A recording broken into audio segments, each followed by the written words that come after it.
চারটি মাসকে আল্লাহ পাক সম্মানিত করেছেন। আর বাতুল হুরুমুন, চারটি মাস হলো সম্মানিত মাস। বলেন সুবহানাল্লাহ। এই চারটি মাসের একটি মাস হলো জিলকদ, জিলহজ, মুহররম, তিনটি মাস একত্রে। আর একটি মাস হলো রজব। এই মোট চারটি মাস হলো আল্লাহ পাকের সম্মানিত মাস। যালিকাদ দীনুল কাইয়্যিম, এটাই হলো সুপ্রতিষ্ঠিত বিধান, আল্লাহ পাকের দিন। আল্লাহ রাব্বুল আলামিন সুপ্রতিষ্ঠিত বিধান হিসাবে এইটা নির্ধারণ করেছেন। তাহলে আল্লাহ পাক নির্ধারণ করলে পরে সেইটা কোনোদিন আমরা অবাধ্য হতে পারি না। ঠিক কিনা বলেন? আল্লাহ যেটা নির্ধারণ করবে সেটাকে অমান্য করা আমাদের সাধ্য নাই, আমাদের শক্তি নাই। ইসলামে চারটি মাসকে সম্মানিত করা হয়েছে। কোরআনের ভাষায় আশহুর ও হুরুম বলা হয় তাকে।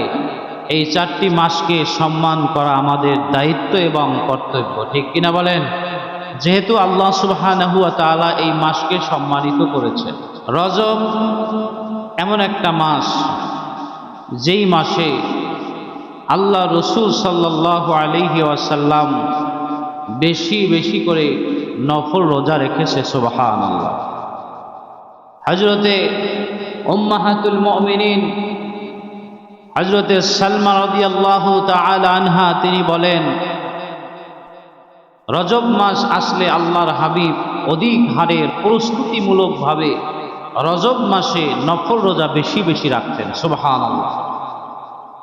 মা আয়েশা রাদিয়াল্লাহু তাআলা আনহা বলেন, আল্লাহ রসুল সাল্লাল্লাহু আলাইহি ওয়াসাল্লাম এই রজব মাসে এত বেশি পরিমাণ নফল রোজা রাখতেন, আমরা বুঝতে পারতাম তার রোজার পালনের আধিক্য দেখে আমরা বুঝতে পারতাম যে রজব মাস মনে হয় এসেছে। সুবহানাল্লাহ।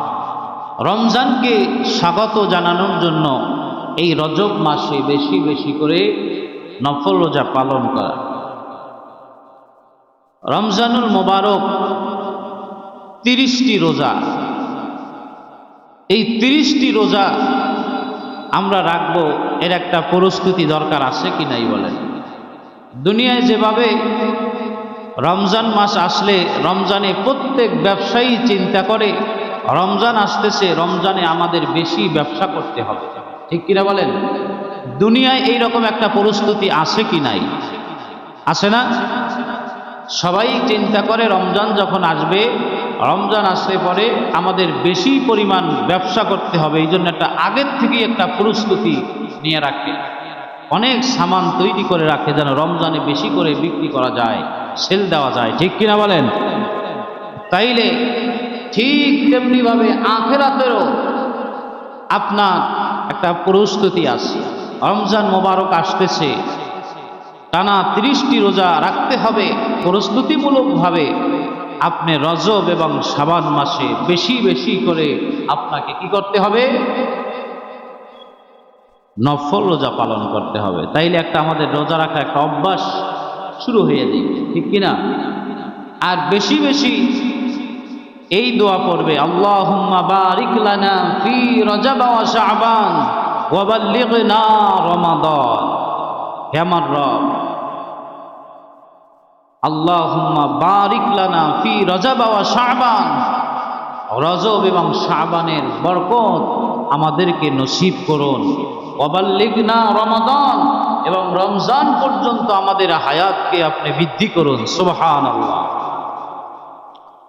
এই দোয়াটা আপনি যত বেশি বেশি করবেন, আল্লাহ পাকের রহমত এবং বরকত আপনার প্রতি নাজিল হয়ে যাবে।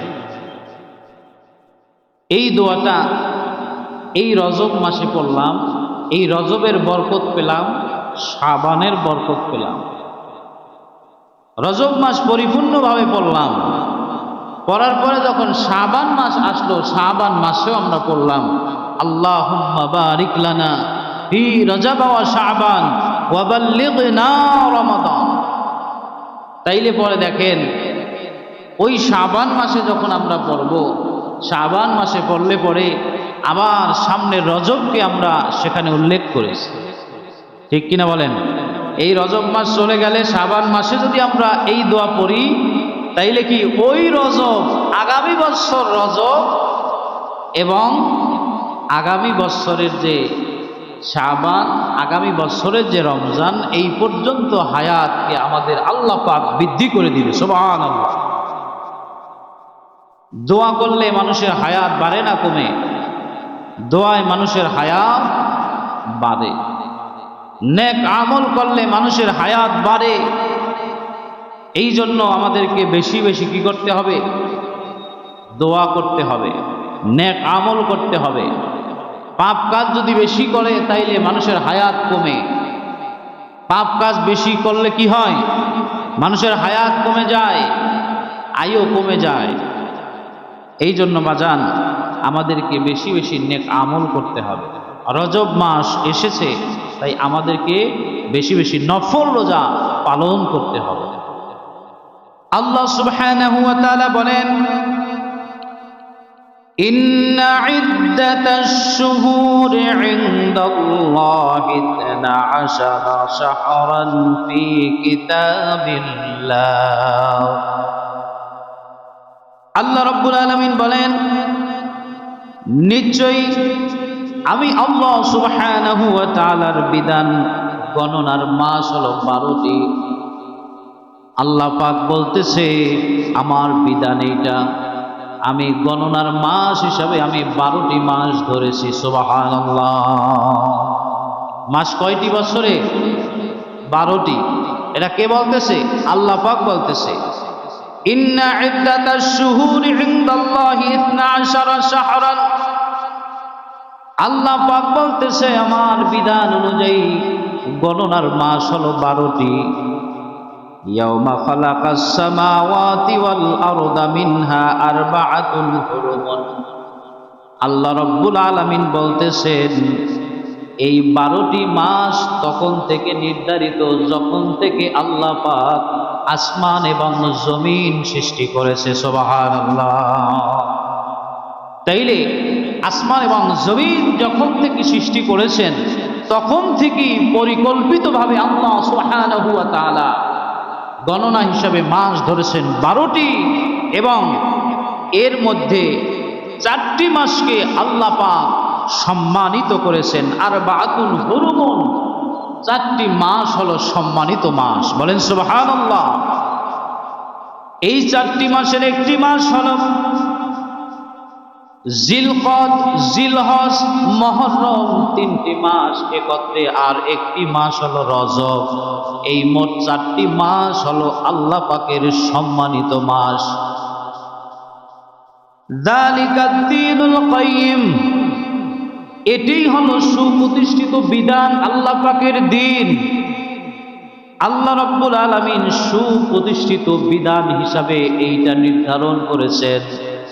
তাহলে আল্লাহ পাক নির্ধারণ করলে পরে সেইটা কোনোদিন আমরা অবাধ্য হতে পারি না।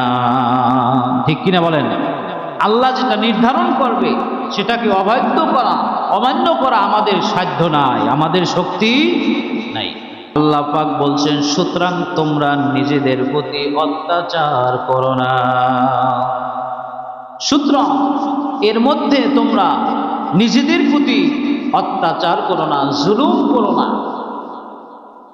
আনফুসাকুম বলতে বোঝানো হয়েছে নিজের প্রতি জুলুম করো না। নিজের প্রতি জুলুম বলতে কি বোঝানো হয়েছে? আমরা যত খারাপ কাজ করি, আমরা যত গুনাহ করি, আমরা যত অপরাধ করি, সব কাজগুলো আমাদের নফসের উপরে পতিত হয়। কিসের উপরে? নফসের উপরে পতিত হয়। এই জন্য আল্লাহ পাক বললেন, ফালা তাযলিমু ফীহিন্না আনফুসাকুম। আল্লাহ বলতেছে, নিজেদের প্রতি এই 4টি মাসে তোমরা জুলুম করো না। কোন মাসে? রজব মাসে, জিলকদ মাসে, জিলহজ মাসে, আর হলো মুহররম মাসে। এই 4টি মাসে তোমরা কি করো না? জুলুম করো না, খারাপ কাজ করিও না, অত্যাচারিত করো না, ঝগড়া ফাসাদ করিও না। নিজেরা শান্ত থাকো, সুস্থ থাকো, অস্থিরতা বোধ করিও না, গালাগালি করিও না, গুনাহ করিও না, খারাপ কাজ করিও না, কারণ এই 4টা মাসকে আমি আল্লাহ সম্মানিত হিসেবে ঘোষণা দিয়েছি, অতএব তোমরা এটা পালন করো। সুবহানাল্লাহ। সমস্ত গুনাহগুলো, সমস্ত খারাপ কাজগুলো আমাদের নফসের উপরে পতিত হয়।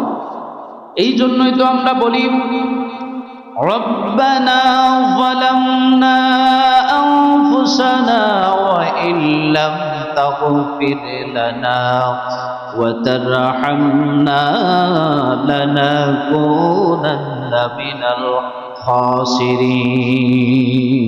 কি বলি না? রব্বানা, হে আমার রব, হে আমার পালনেওয়ালা খোদা, দুনিয়ায় যখন যে অবস্থায় যখন যা লাগে তখন তাই দিয়ে পালন করেন ও আমার পালনেওয়ালা খোদা, ও আমার রব, আমার মালিক আল্লাহ। যালামনা, আমি জুলুম করেছি, আনফুসানা, আমার নফসের উপরে। আনফুসানা এই জায়গায় উল্লেখ করা হয়েছে, আল্লাহ পাক বলছেন আনফুসানা, আমার নফসের উপরে। তোমাদের নফসের উপরে তোমরা গুনাহ করো, খারাপ কাজ পতিত হয় কোথায়? সবাই বলেন নফসের উপরে। কোথায়? নফসের উপরে। এই জন্য বলা হয়েছে আনফুসানা, হে আমার রব, আমি জুলুম করেছি আনফুসানা, আমার নফসের উপরে। ওয়া তারহামনা, আপনি যদি আমার প্রতি রহম না করেন, ক্ষমা না করেন, দয়া না করেন, মাফ না করেন, লানাকুনান্না মিনাল খাসিরিন, আমি ক্ষতিগ্রস্ত হয়ে যাব, আমি জুলুমকারী হয়ে যাব, আমি অন্যায়কারী হয়ে যাব, আমি জাহান্নামের কয়েদি হয়ে যাব, জাহান্নামের আসামি হয়ে যাব। এই জন্য আল্লাহ পাক রব্বুল আলামিন বলছেন, তোমরা এই মাসে তোমরা জুলুম করো না, অত্যাচার করো না।